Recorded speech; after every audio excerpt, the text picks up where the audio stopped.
오늘 우리에게 주신 하나님의 말씀은 마가복음 9장 14절에서 29절까지 말씀입니다. 마가복음 9장 14절에서 29절까지 말씀, 저와 여러분이 한 절씩 교독하겠습니다. 이에 그들이 제자들에게 와서 보니 큰 무리가 그들을 둘러싸고 서기관들이 그들과 더불어 변론하고 있더라. 온 무리가 곧 예수를 보고 매우 놀라며 달려와 문안하고를. 예수께서 물으시되 너희가 무엇을 그들과 변론하느냐? 무리 중에 하나가 대답하되 선생님, 말 못하게 귀신 들린 내 아들을 선생님께 데려왔나이다. 귀신이 어디서든지 그를 잡으면 거꾸러져 거품을 흘리며 이를 갈며 그리고 파리에 지는지라. 내가 선생님의 제자들에게 내쫓아 달라 하였으나 그들이 능히 하지 못하더이다. 대답하여 이르시되 믿음이 없는 세대여, 내가 얼마나 너희와 함께 있으며 얼마나 너희에게 참으리요. 그를 내게로 데려오라 하시매. 이에 데리고 오니 귀신이 예수를 보고 곧 그 아이로 심히 경련을 일으키게 하는지라. 그가 땅에 엎드러져 구르며 거품을 흘리더라. 예수께서 그 아버지에게 물으시되 언제부터 이렇게 되었느냐 하시니 이르되 어릴 때부터 니이다. 귀신이 그를 죽이려고 불과 물에 자주 던졌나이다. 그러나 무엇을 하실 수 있거든 우리를 불쌍히 여기사 도와주옵소서. 예수께서 이르시되 할 수 있거든이 무슨 말이냐. 믿는 자에게는 능히 하지 못할 일이 없느니라 하시니.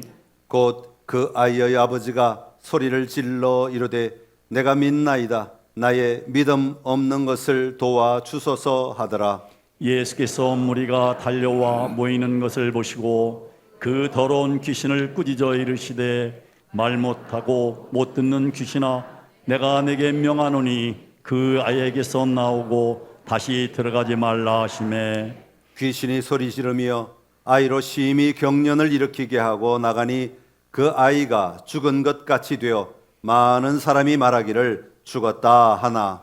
예수께서 그 손을 잡아 일으키시니 이에 일어서니라. 집에 들어가심에 제자들이 조용히 묻자오되 우리는 어찌하여 능히 그 귀신을 쫓아내지 못하였나이까? 이르시되 기도 외에는 다른 것으로는 이런 종류가 나갈 수 없느니라 하시니라. 아멘. 할렐루야. 오늘 주님 앞에 나오신 여러분들을 축복합니다. 하나님의 은혜가 이 시간 여러분 안에 충만하기를 간절히 기원합니다. 오늘 말씀의 제목을 할 수 있거든 이라고 잡았습니다. 오늘 본문에는 할 수 있거든 이라는 단어가 2번 반복됩니다. 우리 개정 번역에는 똑같은 단어로 쓰이지 않았지만 같은 의미가 2번 반복되는데, 하나는 아이의 아버지가 하는 말이고 한 번은 예수님이 하시는 말씀입니다. 여러분, 우리는 누가 하는 말을 따라 해야 되겠습니까? 예수님이 하시는 말씀을 따라야 되죠. 그러니까 조금 더 길게 할 수 있거든이 무슨 말이냐, 여기까지 가야 되는 겁니다. 할 수 있거든 여기서 멈추면 안 되고 할 수 있거든이 무슨 말이냐, 여기까지 가는 게 우리의 신앙이다 라는 것이 오늘 말씀의 핵심입니다. 우리 한번 따라합시다. 할 수 있거든이 무슨 말이냐. 아멘. 여러분, 갭이어라는 말을 들어보셨습니까? 갭이라고 하는 것은 간격, 차이, 차별이라는 뜻이고, 이어라는 말 한 해. 그래서 갭이어라고 해서 유럽이나 미국의 대학생들이 고등학교를 졸업하고 바로 대학에 진학하지 아니하고 한 해 정도를 갭이어, 다시 말하면 안식년을 가지는 겁니다. 학생들의 안식년. 왜 안식년을 가지는가 하면 학생들이 그동안 12년 동안 열심히 학교에서 배우기만 했어요. 그러다 보니까 세상에 나가면 어떻게 살아야 할까에 대해서 자신이 없어요. 그래서 이 한 해 동안에 대학 가기 전에, 전공을 정하기 전에, 학교를 정하기 전에 자기들이 한 해 동안 여행을 해보는 겁니다. 배낭여행을 하는 거예요. 전 세계를 돌아다니며 배낭 하나 메고, 야, 내가 정말 좋아하는 게 뭘까? 내가 정말 찾는 게 뭘까? 내가 정말 할 수 있는 게 뭘까? 이걸 찾는 거예요. 또 어떤 친구들은 직장에 들어갑니다. 인턴으로 직장에 들어가서 자기가 해보고 싶은 일들을 미리 배워보는 겁니다. 그런 다음에 이 갭이어 1년 보낸 다음에 나는 이게 내 삶에 맞구나. 아, 이건 내 적성에 맞구나. 아, 내 미래는 이런 걸 하면 좋겠구나 하는 것을 결정하고 그리고 난 다음에 대학을 들어가게 되는 거예요. 우리는 그냥 공부만 해요. 그냥 공부만 해요. 그래가지고 왜 이런 갭이어가 필요하냐 하면 학교에서 공부했던 내용과 삶의 현장에 나왔을 때 살아가는 삶의 자리가 차이가 있기 때문에 그래요. 그러니까 머릿속으로 공부만 하다가 삶의 현장에 나오면, 여러분 삶의 현장이란 게 공부할 때처럼 모든 게 정답이 있습니까? 술술술 풀리지 않죠. 언제나 문제가 일어나고 언제나 갈등이 있고 언제나 어려움이 있고 많은 것들이 우리 앞을 기다리고 있는데 그런 것들을 헤쳐나갈 힘이 없다는 거예요. 그래서 이 갭 이어를 통해서 내가 정말 좋아하는 게 뭘까? 내가 정말 하고 싶은 게 뭔가를 찾아서 도전함으로 말미암아 그들의 삶의 현장에 잘 적응할 수 있도록 도와주는 과정이죠. 공부했던 것을 현장 속에 녹여내는 과정이다. 그렇게 말할 수 있습니다. 연인들이 연애를 합니다. 연애할 때는 얼마나 좋은지 몰라요. 세상에 다른 건 하나도 안 보여. 그냥 구름 위를 나는 것 같지요. 너무너무 좋아요. 만나도 또 만나고 싶고, 오늘 만나도 내일 또 만나고 싶고, 만나고 헤어졌는데 또 만나고 싶고, 뭐 이게 연인들의 삶이죠. 그런데 연인들이 그렇게 좋아해서 뭘 결정해요? 결혼을 결정해요. 그래서 신혼여행을 다 다녀오면 그때부터는 현실이다. 그렇게 말해요. 그러니까 연애할 때 가졌던 그 꿈과 상상과 생각들이 그대로 함께 살아가는 삶의 현장에 그대로 있으면 정말 좋겠는데, 이 삶에는 연애할 때 생각하지 못했던 문제들이 일어나기 시작하고 연애할 때 보지 못했던 다른 삶의 환경들이 우리를 이렇게 여러 가지 제어하기도 하고 여러 가지 문제들이 일어난단 말이죠. 그래서 이 이상적인 삶의 모습과 현실과는 분명히 차이가 있다. 차이가 있다. 그래서 우리가 이 이상적인 삶의 모습에서 현실로 내려올 때 이 현실을 어떻게 이겨내야 되겠는가 하는 것이 언제나 우리에게는 숙제 가운데 하나인 것이죠. 여러분, 신앙에서도 마찬가지입니다. 신앙에도 영적 갭이 있습니다. 우리가 교회 와서 예배나 말씀을 대하고 누리는 하나님의 나라를 이 삶의 현장에서 살아내려고 할 때 일어나는 간격이 있다, 그 말이에요. 우리가 예배 드릴 때처럼 내 안에 일어나는 감동과 감격만 가지고도 우리가 집에 돌아가서 직장에 가서 세상 속에서 사회 속에서 살아낼 수 있으면 얼마나 좋겠어요. 그런데 이것만 갖고는 안 된다는 거예요. 여기에 많은 문제들이 있다는 거죠. 이 기쁨과 이 감격만으로는 우리가 이 삶을 살아내지 못하도록 막는 많은 일들이 우리의 삶의 현장에 일어나더라 하는 것입니다. 내가 하나님을 의지하여 살기로 결단하였는데 엉뚱한 문제들이 불쑥불쑥 드러나서 나를 힘들게 할 때가 참 많이 있다 하는 겁니다. 지난주에 말씀드렸던 베드로의 삶이 어쩌면 그런 것 아니겠습니까? 주는 그리스도이십니다. 얼마나 멋진 신앙 고백을 했어요. 이야, 주님은 나의 메시아이십니다. 나의 그리스도이십니다. 너 참 잘했다. 너 참 멋지다. 마태복음이 또 그렇게 칭찬해 주시잖아요. 그러니까 베드로의 어깨가 얼마나 올라갔겠어요. 그런데 예수님이 내가 이제 곧 고난받고 내가 십자가에 죽게 될 것이다. 그리고 내가 부활할 것이다. 그랬더니 베드로의 삶에 혼란이 일어난 거예요. 영적 갭이 일어나게 되었다는 거예요. 오늘 본문도 같은 맥락입니다. 오늘 본문 앞에는 무슨 장면이 나오고 있는가 하면 본문 앞쪽에 보면 9장 2절부터 10절까지 어떤 사건이 기록되어 있냐면 변화산 사건이 기록되어 있어요.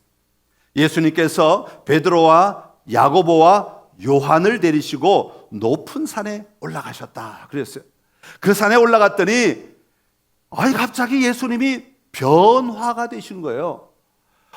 예수님의 얼굴이 얼마나 밝아지시고 광채가 나고 그 옷이 하얘지는데 얼마나 하얘졌는지 마가는 뭐라고 표현하고 있냐면 세상에서 빨래하는 자가 그렇게 희게 할 수 없을 만큼 희어졌다. 그러니까 얼마나 하얗게 되었으면 마가가 이렇게 표현했겠어요. 여러분, 원래 예수님의 평상시의 모습은 어떠했겠습니까? 돌아다니시니까 먼지를 뒤집어 쓰고, 그죠? 그 옷도 꾀죄죄하기 그지 없었을 것이고, 뭐 말끔한 모습보다는 그냥 흙먼지 툭툭 치면 여기서 먼지가 풀풀 나고 그냥 이제 누렇게 되고 땀이 뚝뚝 떨어지고 거기다가 먼지가 묻고 신발은 또 얼마나 더러워요. 그 먼지길을 걸어 다니시니까 발이 얼마나 더러웠겠어요. 그런 예수님이 변화가 되셨단 말이죠. 그랬더니 또 성질 급한 베드로가 나타나지 않습니까? 뭐라 그래요? 여기가 좋사오니, 여기가 좋사오니. 여기다가 초막시에서 짓때 하나는 주를 위하여, 하나는 모세를 위하여, 하나는 엘리야를 위하여 그렇게 지읍시다. 여러분, 지금 이 제자들, 이 세 명의 제자들은 그 예수님의 변화된 모습을 바라보고는 완전히 푹 빠져버렸어요. 정신이 혼미할 정도로 너무너무 황홀한 모습, 너무너무 좋은 모습을 지금 보고 있었다 하는 것이죠. 그런데 오늘 본문으로 넘어오면 이 경험을 하고 난 다음에 예수님과 이 세 제자는 산에서 내려옵니다. 내려왔더니요, 저기 사람들이 꽉 무리들이 몰려 있는데 가만히 보니까 그 가운데에 산에 올라가지 않았던 나머지 제자들과 서기관들이 지금 논쟁을 벌이고 있는 겁니다. 변론을 벌이고 있었단 말이에요. 싸우듯이 소리를 질렀다. 아마 그런 의미가 더 강하게 있을 것입니다. 무엇 때문에 이렇게 소란스러웠겠습니까? 서기관들이 분명히 이렇게 말했을 것입니다. 야, 너희들이 한번 해봐. 너희들이 한번 치료해봐. 너희들이 이 귀신 좀 쫓아내봐. 너희들이 하나님의 일들을 드러내봐. 왜 안 하고 있는 거야? 왜 못하는 거야? 야, 너희들 하나님의 예수님의 제자라며 너희들 한번 귀신 쫓아내봐. 소리 지르고 있는 거예요. 서기관들이 지금 소리 지르고 있는 거예요. 그 와중에 예수님이 오셨습니다. 그리고 물으십니다. 너희가 무엇을 그들과 변론하느냐? 너 지금 무엇 때문에 너희가 이렇게 시끄러우냐? 그랬더니 무리 중에 하나가 대답을 합니다. 자기 아들이 말 못하게 귀신이 들렸다는 것입니다. 그래서 예수님이 이 아이를 고쳐주실 줄 알고 예수님께 데려왔는데 마침 예수님이 안 계시고 제자들만 덩그러니 남아 있는 겁니다. 그래서 예수님이 계시지 않음으로 말미암아 제자들에게 부탁했다, 그렇게 말씀하고 있습니다. 그런데 그 아이의 상태를 그 중간에다가 이렇게 집어 넣어놨어요. 그 상태가 뭐냐 하면 그 귀신은 이 아들로 하여금 말을 하지 못하게 하였다 하는 겁니다. 그 귀신은 어디 있었는지 그를 잡으면 거꾸러져 거품을 흘리며 이를 갈며 그리고 파리해진다, 그렇게 표현하고 있습니다. 그래서 이 아버지는 이 아들을 예수님의 제자들에게 데리고 와서는 귀신을 내쫓아달라, 그렇게 요청을 한 것입니다. 그런데 어떻게 되었어요? 제자들은 능히 쫓아내지 못하였다 하는 것입니다.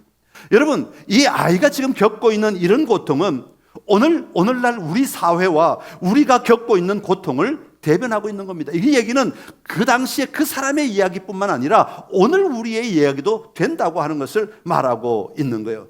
많은 사람들이 거꾸러지고 거품을 흘리며 이를 간다고 하였습니다. 그리고 파리해진다고 하였습니다. 여러분, 우리가 이를 갈 때 언제예요? 잠잘 때? 잠잘 때 이가는 건 말고 평소에 언제 이를 갈아요? 두고 보자. 만나기만 해봐라. 아, 내가 이 분노를 어떡하지? 내가 이 강한 감정을 어떡하지? 언제? 화가 날 때, 분노할 때. 여러분, 지금 우리가 살아가는 이 세상은 분노하는 시대라고 그래요. 분노하는 사회. 사람들이 얼마나 화가 많은지 몰라요. 그냥 살짝만 건드려도 말 한마디만 툭 던져도 화가 폭발해버려요. 화가 나서 어찌할 줄 몰라요. 그래서 말 조심하지 않으면, 요즘엔 말 조심하지 않으면 안 돼요. 한마디를 해도 나는 그런 의도로 하지 않았는데도 상대방은 그냥 자기 기준으로 받아들이면 화가 나버려요. 폭발해버려요. 이를 갈며 그래요. 여러분, 파리해졌다. 파리해진 건 어떤 모습이에요? 창백해졌다는 거예요. 언제 창백해집니까? 피가 돌지 않으면 창백해요. 몸에 피가 돌지 않으면 창백해져요.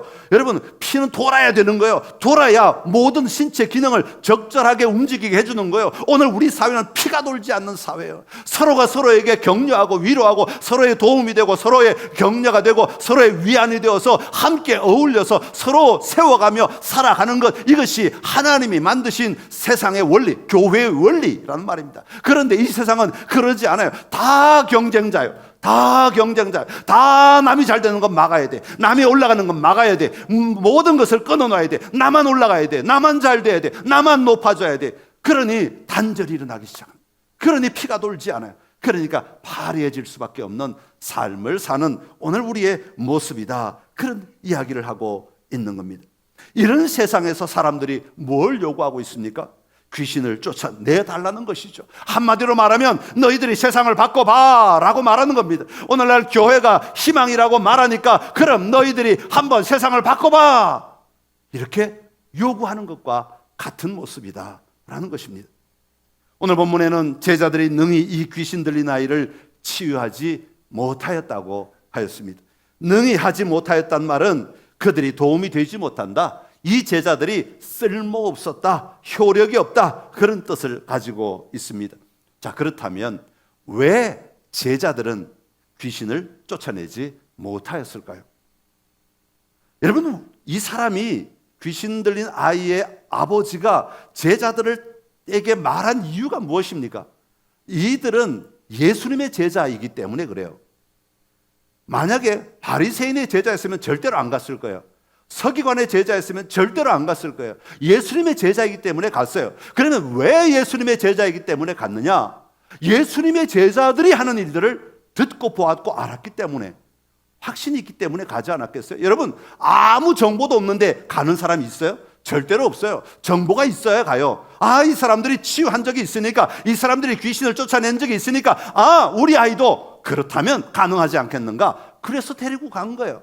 여러분, 언제 쫓아냈어요? 오늘 마가복음 9장인데 앞에 보면 마가복음 6장에 보면 예수님께서 둘씩 제자들을 보낼 때에 귀신을 쫓아내는 권능을 줘서 보냈어요.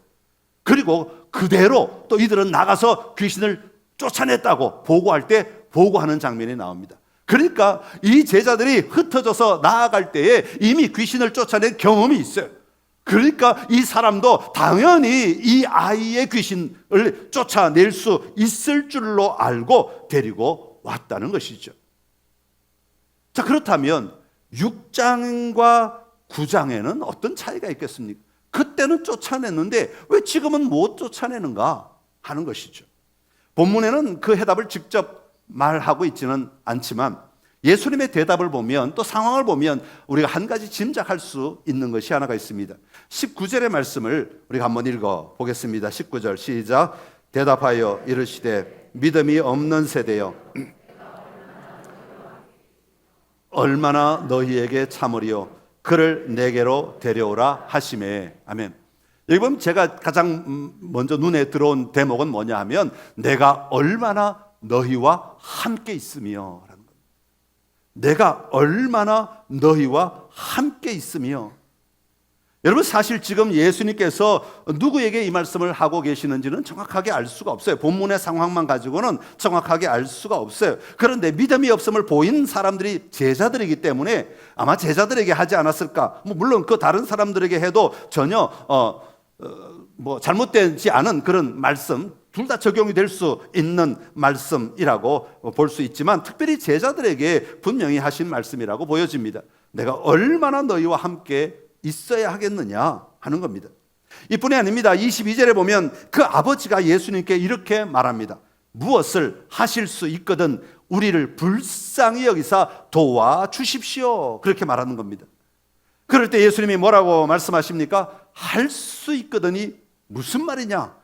믿는 자에게는 능히 하지 못할 일이 없느니라. 할렐루야. 그러자 아이의 아버지가 소리를 지르죠. 내가 믿나이다. 나의 믿음 없는 것을 도와주소서. 그래요. 여러분, 자, 여기서 계속 등장하는 단어가 무엇입니까? 믿음이라는 단어예요. 믿는다, 믿느냐, 믿습니다, 믿음이라 하는 단어가 계속해서 등장하고 있는 거죠. 그러니까 오늘 예수님이 이 상황 속에서 해답을 끌어내고 싶으신 단서는 바로 믿음이라고 하는 것입니다. 우리가 가정으로 돌아왔을 때, 우리가 직장에서 지낼 때, 우리가 삶의 현장에서 살아갈 때, 우리가 그 삶을 이길 수 있는 힘은 예배 드릴 때 가졌던 그 마음으로, 그 은혜로 그 삶을 이겨낼 수 있는 힘은 다른 데 있지 않다는 것입니다. 바로 믿음에 있다는 것이죠. 내가 가진 믿음에 있다는 거예요. 내가 믿음이 있을 때 이겨낼 수 있다, 혼란을 잠재울 수 있다라는 것이 오늘 본문이 우리에게 하고 계신 말씀입니다. 자, 그렇다면 예수님이 말씀하시는 믿음은 무엇일까요? 여러분, 믿음은 무엇이라고 생각하십니까? 사람들마다 믿음에 대한 정의가 다 다른 것을 볼 수 있습니다. 성경이 말하는 믿음은 지식에 머물지 않습니다. 지식 이상의 것입니다. 여러분, 믿음은 지식이다 라고 말하는 사람들이 많아요. 자, 성경에 대한 지식을 내가 알고 있어요. 그러면 사람들이 믿는구나 그렇게 말해요. 물론 믿음 안에는 성경에 대한 지식을 아는 것이 포함됩니다. 그러나 성경에 대한 지식을 아는 것만으로는 믿음이라고 말하기 어렵다는 거예요. 여러분, 예수 믿지 않는 사람들도 성경 지식 알아요. 많잖아요. 내가 그 말씀 알아요. 자, 그러면 그 사람이 믿는 사람입니까? 여러분, 이 얘기를 가장 많이 하는 사람이 누구냐 하면 모태신앙들이에요. 어릴 때부터 하도 들어서 너무 많이 알고 있어요. 착각하는 거죠. 내가 성경의 지식을 많이 알고 있으니까 아브라함의 이야기도 알고 야곱의 이야기도 알고 요셉의 이야기도 알고 모세의 이야기도 알고 다 읊으세요. 성경 끝까지. 얼마나 많이 알아요. 그러니까 난 믿음이 있는 사람이야. 예, 믿음이 진짜 있는 사람은 지식이 있을 수 있어요. 그러나 지식만 있다고 해서 믿는 사람이다 말하기는 어렵다 하는 것입니다. 또한 믿음은 동의하는 것보다 높은 것입니다. 동의하는 것 이상의 것이에요. 여러분, 어떤 사람이 예수님이 무슨 오늘 기적을 일으키셨다. 그래, 동의해 라고 말할 수 있어요. 그럼 그 사람이 믿는 사람이냐? 믿는 사람은 예수님의 기적에, 예수님이 하신 일에, 예수님의 말씀에 동의하는 사람 맞아요. 그렇죠? 그러나 예수님의 말씀이 하신 일에 동의한다고 해서 모두가 다 믿는 사람이냐? 이건 아니란 말이죠. 이해가 가십니까? 시간이 흘러가고 있어요. 예. 동의한다고 해서 모든 것을 믿는 사람이 아니다. 믿는 사람은 물론 동의가 포함돼요. 동의해야 돼요. 또한 어떤 결과에 대한 신뢰를 믿음이라고 하지는 않는다 하는 거죠. 여러분, 우리가 기도할 때 주님 내일 차 한 대 주실 줄로 믿습니다 그래. 자, 그러면 이 사람은 뭘 믿는 거예요? 차가 내일 내 손에 올 줄로 믿는 거예요. 그렇죠? 자, 그러면 하나님은 차를 주실 수도 있고 안 주실 수도 있다는 사실을 믿으십니까? 다 줘야 됩니까? 여러분이 달라고 하면 하나님 무조건 줘야 됩니까? 아니죠. 그러니까 어떤 사람은 내가 선포한 결과를 분명히 나한테 올 줄로 믿는 거예요. 이런 때는 무슨 문제가 생기냐면 하나님의 입장에서 지금 차를 주면 너 위험해. 그러니까 차를 다음에 줄게 라고 말씀하시면 이 사람의 믿음은 어디 가버리죠? 사라져버려요. 없어져버려요. 이 사람의 믿음은 흔들려버리고 마는 것이죠. 자, 그렇다면 성경이 말하는 믿음은 무엇이겠습니까? 우리가 분명히 알아야 할 것은 믿음은 성경에서 말하기는 내가 믿는 것이, 내가 의지적으로 믿으려고 하는 것에서 믿음이 나오는 게 아니라 믿음은 하나님께서 주시는 은혜다 그렇게 말씀해요. 여러분, 우리 안에 일어나는 믿음은 하나님이 우리에게 주신 은혜로 말미암아 우리 안에 믿음이 일어나게 된다 그렇게 말씀하고 있는 것이죠. 내가 믿습니다라고 말해서 믿어지는 것이 아니라, 믿는다고 말하는 것이 아니라 하나님이 우리에게 부어주신 은혜다. 에베소서 2장 8절에 보면, 제가 현대인의 성경으로 한번 읽어드리겠습니다. 하나님의 은혜로 여러분은 그리스도를 믿어 구원을 받았습니다. 하나님의 은혜로 여러분은 그리스도를 믿어 구원을 받았습니다. 여러분, 우리가 구원받는 건 내가 눈을 부릅뜨고 찾아서 내가 예수님 바짓가랑이 붙잡아야지 그런다고 되는 게 아니라 하나님의 은혜가 임하여야 된다는 거예요. 그리고 그 은혜 아래서 우리가 반응함으로 말미암아 우리가 구원을 누리게 되는 것입니다. 이것이 다른 종교와 기독교가 가지는 차이인 거예요. 여러분, 일반적으로 종교는 내가 믿는다고 고백함으로 말미암아 가지게 되는 종교예요. 예를 들어서 제가 자주 사용하는 예화 가운데 하나가, 밤에 옛날에 그 느티나무들 쫙 시골에 가면 큰 게 있잖아요. 그 밤에 으스름한 전기불도 없을 때니까 걸어가는데 앞에 달빛에 그 느티나무가 막 움직이는데 굉장히 무서워요. 지금 가도 저는 무서워요. 그죠? 이게 막 머리를 쫙 늘어뜨리고 얼굴이 어디 있는지도 안 보이는 게 막 바람에 흔들리는데 그 뒤에 달이, 푸른 달이면 또 괜찮아요. 으스름한 달이 비치면 이게 뭐가 뭔지 몰라. 그러니까 두려움이 생겨. 사람이 제일 먼저 오는 감정이 뭐냐면 두려움이잖아요. 그런 걸 보면 두려움이 생기니까 사람들이 뭘 하냐면 그 앞에 엎드리게 된다는 거야. 그 앞에 절하게 되는 거야. 야, 이 나무는 분명한 효험이 있는 나무야. 이 안에는 분명한 신적 요소가 있어. 신이 있어. 그렇게 믿는다는 거죠. 그래서 그 다음날 그 앞에다가 밥상을 갖다 놓고 물 한 수 떠놓고 그 앞에서 빌기 시작하는 거야. 내가 이 나무에 신이 있다는 것을 믿는다. 그렇게 해서 생긴 게 종교예요. 그렇게 해서 종교가 시작된다고. 그런데 기독교는 그렇게 시작된 종교가 아니라고요. 기독교는 하나님이 우리에게 오심으로 말미암아, 하나님이 예수 그리스도를 우리에게 보내주심으로 말미암아, 우리가 그 예수님을 만남으로 말미암아 우리가 믿게 되는 겁니다. 그게 은혜로 말미암아 우리에게 믿음이 생긴다라는 말의 의미입니다. 또 하나, 믿음은 하나님과의 관계를 의미합니다. 이 대상을 향하여서 일방적인 이렇게 헌신, 일방적인 비는 것, 일방적인 기원, 이것이 믿음이 아니라 믿음은 하나님과의 우리와의 관계 속에 들어가는 것을 믿음이라고 얘기하는 거예요. 여러분, 부부가 살아갈 때 믿음이 생겼다라고 하는 말은 뭐예요? 남편이 가지고 있는 성품, 남편이 가지고 있는 속성, 남편이 가지고 있는 마음 자세, 남편이 가지고 있는 태도, 이런 것들에 다 내가 동의하고 그것을 내 것으로 수용함으로 말미암아 가지게 되는 태도가 믿음인 것이죠. 관계 속에 들어갈 때 의리로 사는 사람들 말고, 그죠? 의무감으로 사는 경우 말고 진짜 부부라면, 그죠? 이렇게 관계 속에 들어갈 때 믿는다라는 말이 통용되는 겁니다. 마찬가지예요. 우리가 하나님을 믿는다라고 할 때 하나님 안에 들어가 있어 하나님과 관계를 맺는 거예요. 그러니까 우리는 하나님을 믿는다라고 할 때 하나님은 저기 계시고 나는 여기서 그냥 믿습니다 말하는 것이 아니라 하나님의 속성과 하나님의 인격과 하나님의 성품과 이 모든 것을 내 안에 다 가지고 와서 그 하나님 안에 내가 거함으로 말미암아 하나님과 함께 걸어가는 상태를 믿는다라고 말하고 있는 것이죠. 그러니까 믿음이 생기면 우리는 선하신 하나님을 전적으로 신뢰하는 상태가 되어버리기 때문에 하나님의 말씀에 순종하는 삶을 살아가게 되는 것입니다. 오늘 본문에서 보면 예수님이 제자들에게 책망하시죠. 19절에 내가 언제까지 너희와 함께 있어야 하겠느냐. 저는 여기서 예수님과 제자들이 마치 분리되어 있는 것 같은 그런 느낌을 받습니다. 다시 말하면 제자들이 아직도 예수님 안에, 예수님과의 관계 속에 들어가 있지 아니하고 예수님이 행하여 주시는 그 일들에 대하여서만 관심을 가지고 있지 않나 하는 생각을 가지게 된다 하는 말이죠. 또 하나 의 아버지가 말합니다. 할 수 있거든. 여러분, 이것은 예수님을 절대적으로 불신하는 말입니다. 가능성을 가지고 하는 얘기 아니라 이미 실망했다 이거예요. 그러니까 할 수 있거든 이라는 그런 말을 하고 있는 거죠. 이것은 오직 예수님의 행위만 보는 말이죠. 예수님을 관계 속에서 대하는 태도가 아니라 당신 할 수 있어요? 그러면 해봐 이거예요. 하든 말든 상관없는데 할 수 있어? 해봐.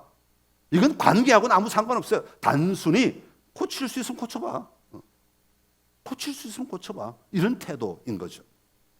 그런 그에게 예수님이 말씀하십니다. 할 수 있거든이 무슨 말이냐? 믿는 자에게는 능치 못함이 없느니라. 그러니까 할 수 있거든이 무슨 말이냐? 야, 그냥 해봐. 이게 무슨 말이야? 믿는 자, 관계 속에 들어와 있으면, 하나님을 네가 제대로 알면, 하나님 속에 네가 진실한 믿음이 있다면 하나님이 어떻게 행하실지 네가 발견하게 될 것이다. 그런 말씀을 하고 있는 겁니다. 다시 말하면 믿음의 관계 속으로 들어와. 하나님 안으로 들어와. 내 안으로 들어와. 그렇게 요청하고 계시는 것입니다. 하나님과 함께 살아갈 때, 예수님과 함께 살아갈 때, 성령 하나님과 함께 살아갈 때 능치 못할 것이 없다라고 주님은 말씀하시는 것이죠. 그래서 마지막에 보면 제자들이 예수님께 조용히 와서 묻습니다. 뭐라고 물어요? 우리는 어찌하여 능히 그 귀신을 쫓아내지 못하였나이까? 예수님이 뭐라고 말씀하세요? 기도 외에는 이런 유가 나갈 수가 없느니라. 뭘 해야 된다고요? 기도해야 된다.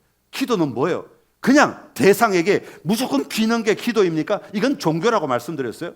여러분, 이건 우리가 믿는 방식이 아니에요. 우리의 믿음이 아니에요. 우리의 믿음은 하나님과의 관계 속에 들어가는 것이라고 말씀드렸어요. 기도는 하나님과의 관계 속에 들어가는 겁니다. 하나님의 마음으로 들어가는 것이고, 하나님의 생각 속으로 들어가는 것이고, 하나님의 의도 속으로 들어가는 것이 기도예요. 그리고 그 안에서 하나님이 기뻐하시는 것이 무엇인지를 찾고, 하나님이 원하시는 것이 무엇인지를 보고, 하나님이 즐거워하시는 것에 나도 동참하기를 원합니다 라는 것이 기도 속에 들어가게 되는 것이에요. 왜 기도해야 하느냐? 기도는 하나님께 대한 의존이기 때문에, 다른 말로 하면 믿음을 표현하는 말이기 때문에 그렇습니다. 여러분, 신앙에서 그래서 참 중요한 단어가 하나가 있는데, 그건 뭐냐면 임마누엘입니다. 한번 따라합시다. 임마누엘. 임마누엘의 뜻이 뭐죠? 하나님이 우리와 함께 하신다. 교회에서 우리는 얼마든지 임마누엘을 느낄 수 있어요. 교회에서는 얼마든지 임마누엘을 누릴 수 있어요. 교회에서 얼마든지 예배하는 동안에 얼마든지 임마누엘을 선포할 수 있어요. 그러나 우리의 삶의 현장에 돌아가면 임마누엘이 사라질 때가 얼마나 많으냐 말이죠. 이 갭을 이겨내는 힘은 믿음이에요. 무슨 믿음? 임마누엘이에요. 임마누엘의 믿음이에요. 하나님이 지금 나와 함께 하신다. 내가 하나님의 마음을 가지고 살아가기를 원한다. 내가 하나님의 성품 안에서 살아가기를 원한다. 내가 하나님과 더불어 살아내기를 원한다. 이 임마누엘의 정신이 우리로 하여금 이 갭을 해소시켜 주는 힘이다 하는 겁니다. 여러분, 믿음이 없이는 우리의 세상의 삶을 살아낼 수가 없습니다. 이게 믿음이 아니야. 하나님 안에, 예수 그리스도 안에, 성령 하나님 안에 내가 거하며 하나님이 하실 일들을 바라보고 하나님과 함께 보조를 맞추고 하나님과 함께 걸어가는 것, 이것이 믿음인 것입니다. 여러분, 한 주간도 여러분의 삶의 자리에서 이 믿음으로 승리할 수 있기를 간절히 기원합니다. 담대하게 믿음으로 살아가시기를 간절히 축원합니다. 기도하겠습니다. 참 좋으신 우리 하나님 아버지, 오늘 우리에게 이 믿음을 새롭게 하여 주옵소서. 아버지, 우리가 그저 일방적으로 하나님이라는 존재 앞에 우리가 서 있는 자가 아니라 하나님과 함께 살아가는 자, 하나님과 교제하며 하나님을 누리며 사는 자 되게 하여 주옵시고, 그 하나님을 누림이 우리의 모든 삶에 드러나는 삶을 살게 하여 주옵소서. 믿음의 삶에 승리가 있게 하여 주시옵소서. 예수님의 이름으로 기도드립니다. 아멘.